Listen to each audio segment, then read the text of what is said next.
Guys, মোৰ অন্য এটি ব্লগলৈ আপোনালোকক স্বাগতম জনালোঁ।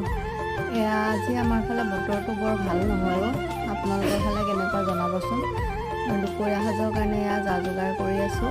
যা যোগাৰ কৰাৰ পিছত মই অকণমান দোকানলৈ আহিব লগা হ'ল, যিহেতু আমাৰ ঘৰৰ পৰা 2 মিনিটৰো বাট নহয় দোকানখন। সেইকাৰণে কিবা দৰকাৰ হ'লে মানে পটককৈ আহিব পাৰি আৰু এনেকৈ বস্তু দুটামান লৈ আকৌ ঘৰলৈ গ'লোঁ।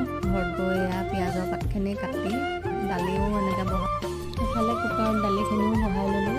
এয়া অলপমান ঘৰৰ কামো কৰি আছোঁ, যিহেতু ওপৰত অলপ মকৰা জাল হৈছে, সেইকাৰণে মকৰা জালখিনি অলপ ঘৰতে চাফা কৰি দিছোঁ। তাৰপিছতে আলু আৰু পিঁয়াজৰ পাতখিনি এনেকৈ ভাজিবলৈ ল'লোঁ।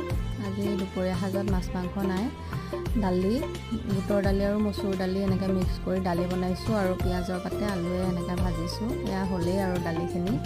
আজিলৈ ইমানেই। যদি ভাল পালে লাইক কৰিব, ছাবস্ক্ৰাইব